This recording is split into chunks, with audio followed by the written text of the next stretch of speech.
कहते हैं कि आपकी परछाई कभी आपका पीछा नहीं छोड़ती है। और ख़ास करके अगर कहा जाए कि आप राजनीति में हैं तो निश्चित रूप से आपके किए गए सारे कार्य आपके साथ जीवन भर चलते हैं। अब आप देखिए ना कि जिस तरह से नीतीश कुमार ने जो कुछ भी बातें कही, सदन में कहा या सदन से बाहर कहा या उनके दोस्त ने कहा या उनके दुश्मनों ने कहा, उनके साथ रह करके कहा या उनके बाहर रह करके कहा, उस सारी बातों को आज भी जोड़ करके देखा जाता है। और राजनीति में आपके किए गए कार्य आपका पीछा नहीं छोड़ते हैं, परछाई की तरह होते हैं। बिल्कुल उसी तरह से बिहार की राजनीति में जो कुछ भी हो रहा है वो नेताओं के परछाई की तरह पीछे पीछे चल रहा है। पशुपति कुमार पारस, ये नाम पिछले 3-4 दिनों से आप ज़बरदस्त ढंग से सुन रहे होंगे। ये नाम कहीं ना कहीं आज से कुछ दिन पहले या कहा जाए तो 2020 के चुनाव से ठीक पहले इस नाम को बहुत कम सुना जाता था, क्योंकि ये नाम रामविलास पासवान के पीछे पीछे चलने के लिए जाना जाता था। जब जब ज़रूरत रामविलास पासवान को महसूस हुई तब तब इन्हें सहारा देते रहे, साथ देते रहे और राजनीति में प्रवेश कराया। इतना ही नहीं, जब वो थोड़ा अस्वस्थ रहने लगे तो अपनी सीट भी दे दी और वहाँ के लोगों से जाकर के आग्रह भी किया कि मेरा छोटा भाई है, इसे उतना ही प्यार दीजिएगा। लेकिन वही पशुपति कुमार पारस रामविलास पासवान के अभी मरे हुए 1 साल भी नहीं पूरा हुए कि परिवार को तहस नहस कर दिया। आज जिस तरह से दिल्ली से लेकर के पटना तक की घटनाएं हुई और जो लोग कभी सामने खड़ा नहीं होते थे वो आज चिराग पासवान और रामविलास पासवान के सामने तन कर खड़े हैं। अब रामविलास पासवान नहीं है तो क्या उनकी विरासत और उनके द्वारा किए गए कार्यों का श्रेय पशुपति कुमार पारस को मिलेगा? इस पूरी बात पर पशुपति कुमार पारस के समर्थकों ने उनका कच्चा चिट्ठा खोल के रख दिया है। कैसे ये सब कुछ हुआ और इसके पीछे की रणनीति क्या है, कौन कौन लोग हैं, आज पूरी कहानी आपको हम बताने जा रहे हैं। इस पूरी कहानी में कहीं ना कहीं हास परिहास भी है, दुख है तो खुशी भी है और इसके साथ परिवार है तो टूट भी है।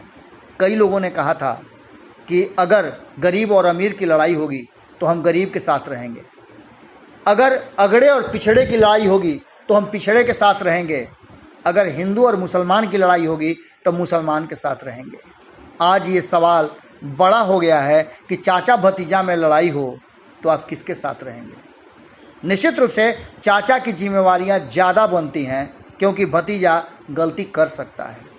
लेकिन परिवार को लेकर के चलने की जिस तरह से कवायद रामविलास पासवान के साथ चिराग पासवान ने किया, उसके मिसाल आपके सामने है।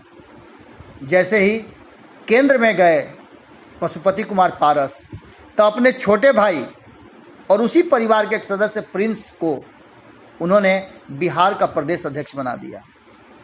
उनके पिता की मृत्यु के बाद उन्हें एमपी के लिए सबसे उपयुक्त समझ करके चुनाव लड़वाया और जीतने तक मेहनत किया। इतना ही नहीं, अब पशुपति कुमार पारस जबरिया कहा जाए तो पार्टी के अध्यक्ष बन गए हैं। कुछ लोगों को जुटा करके पार्टी के अध्यक्ष पद के लिए पर्चा भी भरा गया, प्रक्रिया पूरी की गई और उस प्रक्रिया में शाम होते होते ये घोषणा भी कर दी गई, जिसकी पूरी संभावना पहले से व्यक्त की जा रही थी कि पशुपति कुमार पारस पार्टी के अध्यक्ष होंगे। लेकिन अभी लड़ाई लंबी है। इस बीच में पशुपति कुमार पारस के कच्चे चिट्ठे खुलने शुरू हो गए हैं। इसके पीछे कई तर्क दिए जा रहे हैं और इतना ही नहीं, कहा यह जा रहा है कि जिन लोगों ने भी साजिश की है वो कहीं ना कहीं पशुपति कुमार पारस को उस आम की गुठली के तरह पूरा रस चूस करके और उन्हें बाहर कर देंगे। ऐसे भी पशुपति कुमार पारस का सबसे अगर लंबा अवधि कोई होगा, उनके इस राजनीतिक अध्यक्षीय जीवन का सबसे लंबा समय अगर कोई किसी ने निर्धारित किया है तो उसी व्यक्ति ने किया है जिनको ऑथराइज किया गया था अध्यक्ष पद की पूरी प्रक्रिया को संचालित करने का। सूरजभान सिंह ने 1 साल तक का, और इतना ही नहीं, सूरजभान सिंह के भाई भी चंदन कुमार ने पशुपति कुमार पारस को 1 साल का अध्यक्षीय जीवन बताया है। कहा है कि 1 साल के बाद चिराग को ही इस पद को ग्रहण करना है, पार्टी उन्हीं को चलाना है। आपको बता दें कि जो बातें पशुपति कुमार पारस को लेकर के कही जा रही हैं वो काफ़ी निराशजनक है, खास करके उन लोगों के लिए जो लोग पशुपति कुमार पारस में कहीं ना कहीं रामविलास पासवान को तलाश कर रहे थे और उन्हें लग रहा था कि जो दलित महादलित का अंतर पैदा किया जा रहा है, दलित और महादलित दो खेमे में बांटा जा रहा है, उसके 6% वोट पशुपति कुमार पारस उनके झोली में ला करके डाल देंगे। पर इसके पूरे प्रमाण और पशुपति कुमार पारस का कच्चा चिट्ठा जैसे ही खुलता है तो सारी बातें आईने की तरह साफ हो जाती हैं। आपको बता दें कि 2009, 2010, 2015 में पशुपति कुमार पारस प्रदेश के अध्यक्ष थे और अध्यक्ष रहते हुए पार्टी को पूरी तरह से उन्होंने धाराशायी कर दिया था। 2009 लोकसभा चुनाव में 0 सीट मिली थी। 2010 में गठबंधन में लड़कर मात्र 3 सीट प्राप्त हुई थी। तो वहीं 2015 में एनडीए का हिस्सा रहते हुए, जबकि बिहार के अध्यक्ष थे पशुपति कुमार पारस और उन्होंने पार्टी को मात्र 2 सीटें ही दिलाई। इन सभी चुनाव में पशुपति कुमार पारस अध्यक्ष थे और अध्यक्ष रहते हुए उन्होंने क्या गुल खिलाया, किस तरह पार्टी को संचालित किया कि स्थिति इतनी दयनीय और विभत्स रही, जबकि हर तरह से सपोर्ट उन्हें मिलता रहा। 2014 जिसका क्रेडिट सिर्फ पशुपति कुमार पारस लेते हैं, उनके यह कहने का मतलब सिर्फ होता है कि वो झूठ बोल रहे हैं। याद दिलाते हुए उन्हीं के समर्थक कहते हैं कि 2014 और 2019 में 6 सांसद जीत करके जो एनडीए की तरफ से आए, उसमें कहीं से भी पशुपति कुमार पारस का ABCD भी कख गघ भी नहीं था। ये कहीं ना कहीं चिराग पासवान की सोच थी और युवा सोच के साथ उन्होंने रामविलास पासवान को भी एनडीए का साथ देने और प्रधानमंत्री नरेंद्र मोदी का सपोर्ट करने की बात कही थी, जो आज भी भले ही कहा यह जा रहा हो कि इस पूरी घटना के पीछे भारतीय जनता पार्टी का हाथ है, उसके बावजूद भी चिराग पासवान आज भी नरेंद्र मोदी का हनुमान खुद को मानते हैं। 2020 में पार्टी अकेले चुनाव लड़ी और 25 लाख वोट प्राप्त किया। पार्टी का विस्तार हुआ, चिराग पासवान के नाम 6% वोट मिले। देश की राजनीति में चिराग पासवान जी का नाम बड़ा हुआ और इतना ही नहीं, उन्होंने इस पूरी प्रक्रिया में अकेले लड़ने के फैसले के साथ सबको विश्वास में लिया था। अगर आज के डेट में पशुपति कुमार पारस और बाकी के लोग ये कहते हैं कि उन्होंने किसी से राय नहीं किया, तो वो सरासर झूठ बोलते हैं। समर्थक का कहना है, जो कभी पशुपति नाथ पारस के समर्थक हुआ करते थे, सूरजभान सिंह के समर्थक हुआ करते थे, उनका सीधा कहना है कि पूरे विधानसभा चुनाव में बैठकें और फैसले सूरजभान सिंह के आवास पर हुआ करते थे। आज वही कार्यकारी अध्यक्ष बनकर पशुपति कुमार पारस को अध्यक्ष बनाने का काम किए हैं। इन सारी बातों को लेकर के लगातार कहा जा रहा है कि इसके पीछे सिर्फ एक कारण है। वो कारण है कि चंद दिनों के लिए जब नीतीश कुमार महागठबंधन से एनडीए की तरफ आए थे, तब पशुपति कुमार पारस को एमएलसी बनने का मौका मिला था और साथ ही उन्हें मंत्रालय भी मिला था। यही वो समय था जब नीतीश कुमार के करीब पशुपति कुमार पारस आए और उनकी भक्ति में गुणगान गाने लगे।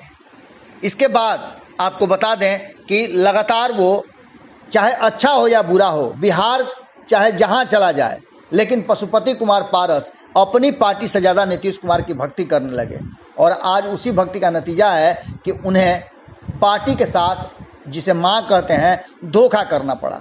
आपको बता दें, इस पूरी कवायद में चिराग पासवान नहीं चाहते थे कि बिहार बर्बाद हो। उन्होंने बिहार फर्स्ट, बिहारी फर्स्ट का नारा दिया था और भारतीय जनता पार्टी से भी आग्रह किया था कि नीतीश कुमार जो जबरिया एनडीए में महागठबंधन के जो आइडियोलॉजी है, जो उसके सामने किए गए, उसके साथ के किए गए वादे हैं, वो पूरा कर रहे हैं। 7 निश्चय योजना भ्रष्टाचार का अड्डा है। इसे निश्चित रूप से भारतीय जनता पार्टी के साथ साथ एनडीए के साथी दलों की बदनामी होगी और भारतीय जनता पार्टी को चाहिए कि इस योजना से इतर एक कॉमन एजेंडा बनाया जाए। और 7 निश्चय योजना नीतीश कुमार का है, वो चाहे तो अपना चलाएं, लेकिन एनडीए के एजेंडा में से शामिल नहीं किया जाए। इतना ही नहीं, चिराग पासवान ने बहुत सारी योजनाएं 7 निश्चय की थी जिसको लेकर के सवाल खड़े किए थे। और इतना ही नहीं, कहा था कि नीतीश कुमार इस पूरे भ्रष्टाचार को आंख बंद करके देख रहे हैं।